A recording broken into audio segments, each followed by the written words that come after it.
Bonjour à tous.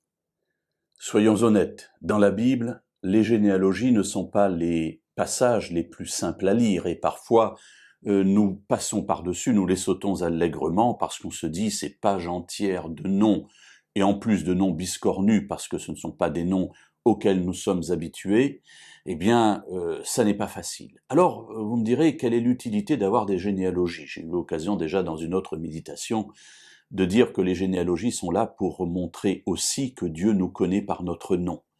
Mais il y a deux généalogies qui se différencient un petit peu de ce projet et qui concernent Jésus.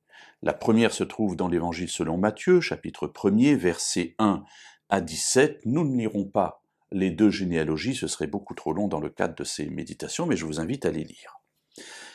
Pourquoi Matthieu écrit-il cette généalogie? Eh bien, en fait, cela est donné par le verset 1. Généalogie de Jésus-Christ, fils de David, fils d'Abraham.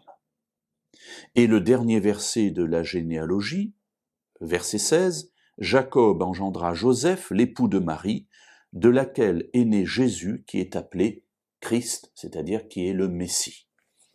Alors, le but de Matthieu est donc de démontrer par sa généalogie que Jésus est bien d'un côté fils de David, c'est-à-dire qu'il est roi, il est le descendant royal qui était attendu, le roi, mais aussi fils d'Abraham, c'est-à-dire le fils de la promesse, c'est-à-dire l'héritier de la promesse que Dieu avait faite. Cette promesse dont on attend la réalisation, eh bien c'est Jésus qui l'accomplit.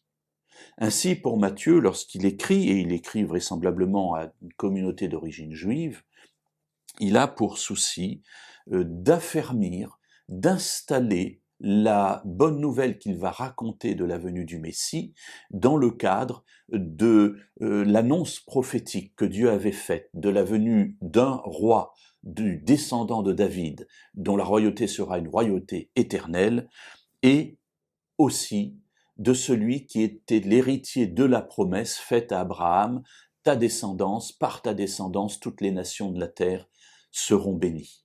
Alors, Matthieu installe donc Jésus dans cette perspective afin que tous ses lecteurs puissent, dès le début de son évangile, comprendre que Jésus est bien l'héritier de la promesse et est bien aussi l'héritier de la royauté qui était attendue. Et nous verrons demain une autre généalogie concernant Jésus.